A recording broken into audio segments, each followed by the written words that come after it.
حضرت ابو ہریرہ رضی اللہ عنہ سے روایت ہے کہ رسول اللہ صلی اللہ علیہ وسلم نے ارشاد فرمایا، میری امت میں مجھ سے زیادہ محبت رکھنے والے لوگوں میں سے وہ بھی ہیں جو میرے بعد آئیں گے۔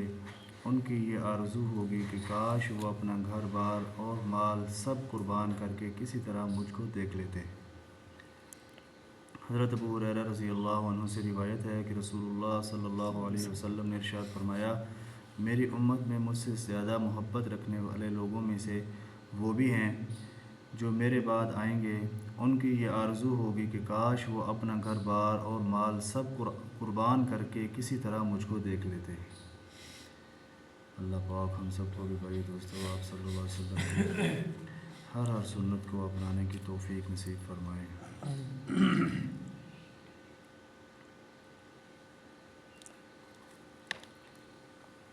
حضرت سہل بن سعد رضی اللہ عنہما فرماتے ہیں کہ حضرت جبرائیل علیہ السلام نبی کریم صلی اللہ علیہ وسلم کی خدمت میں حاضر ہوئے اور عرض کیا، محمد صلی اللہ علیہ وسلم، آپ جتنا بھی زندہ رہیں ایک دن موت آنی ہے۔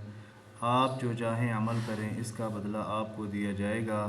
جس سے چاہیں محبت کریں، آخر ایک دن اس سے جدا ہونا ہے۔ جان لیجئے کہ مومن کی بزرگی تہجد پڑھنے میں ہے اور مومن کی عزت لوگوں سے بے نیاز رہنے میں ہے۔ حضرت عبداللہ بن عمرو بن عاص رضی اللہ عنہما فرماتے ہیں کہ رسول اللہ صلی اللہ علیہ وسلم نے مجھ سے ارشاد فرمایا، عبداللہ، تم فلاں کی طرح مت ہو جانا کہ وہ رات کو تہجد پڑھتا تھا اور پھر تہجد چھوڑ دی۔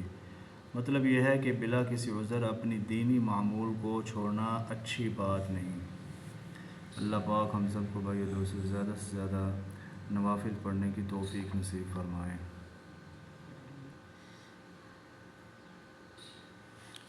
اللہ عنہ سے روایت ہے کہ رسول اللہ صلی اللہ علیہ وسلم نے ارشاد فرمایا، اپنے گھروں کو قبرستان نہ بناؤ، یعنی گھروں کو اللہ تعالیٰ کی ذکر سے آباد رکھو۔ جس گھر میں سورہ بقرہ پڑھی جاتی ہے، شیطان اس گھر سے بھاگ جاتا ہے۔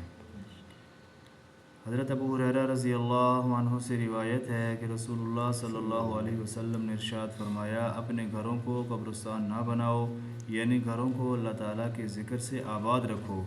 جس گھر میں سورہ بقرہ پڑھی جاتی ہے، شیطان اس گھر سے بھاگ جاتا ہے۔ اللہ پاک ہم سب کو بھائی دوستو قرآن پاک زیادہ سے زیادہ پڑھنے کی، سمجھنے کی، پھر عمل کرنے کی توفیق نصیب فرمائے۔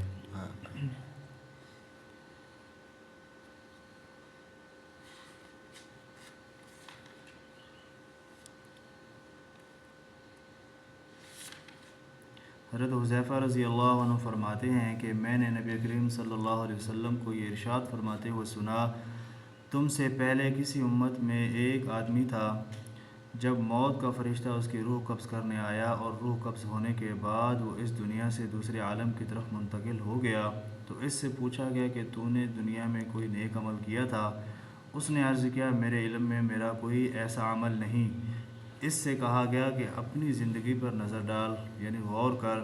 اس نے پھر عرض کیا، میرے علم میں میرا کوئی ایسا عمل نہیں ہے سوائے اس کے کہ میں دنیا میں لوگوں کے ساتھ خرید و فروخت اور لین دین کا معاملہ کیا کرتا تھا، جس میں میں دولت مند کو مہلت دیتا تھا اور تنگ دستوں کو معاف کر دیتا تھا۔ اللہ تعالیٰ نے اس شخص کو جنت میں داخل فرما دیا۔ سبحان اللہ، کتنی بڑی فضیلت ہے جی، ایک دوسرے کے ساتھ اچھے اخلاق کے ساتھ معاف کرنا۔ حضرت عبداللہ بن عمر رضی اللہ عنہما فرماتے ہیں کہ میں نے رسول اللہ صلی اللہ علیہ وسلم کو یہ ارشاد فرماتے ہوئے سنا، جو شخص کی سفارش اللہ تعالیٰ کی حدود میں سے کسی حد کے جاری ہونے سے مانع بن گئی، مثلاً اس کی سفارش کی وجہ سے چور کا ہاتھ نہ کاٹا جا سکا، اس نے اللہ تعالیٰ سے مقابلہ کیا۔ جو شخص یہ جانتے ہوئے کہ وہ ناحق پر ہے جھگڑا کرتا ہے، تو جب تک وہ اس جھگڑے کو چھوڑ نہ دے، اللہ تعالیٰ کی ناراضگی میں رہتا ہے۔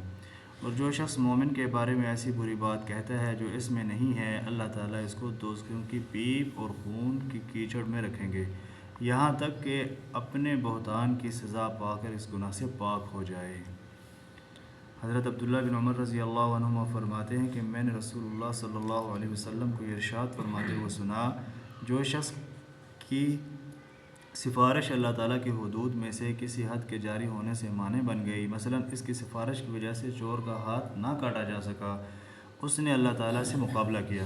جو شخص یہ جانتے ہوئے کہ وہ ناحق پر ہے جھگڑا کرتا ہے تو جب تک وہ اس جھگڑے کو چھوڑ نہ دے اللہ تعالیٰ کی ناراضگی میں رہتا ہے، اور جو شخص مومن کے بارے میں ایسی بری بات کہتا ہے جو اس میں نہیں ہے، اللہ تعالیٰ اس کو دوزخوں کی پیپ اور خون کے کیچڑ میں رکھیں گے یہاں تک کہ اپنے بہتان کی سزا پا کر اس گناہ سے پاک ہو جائے۔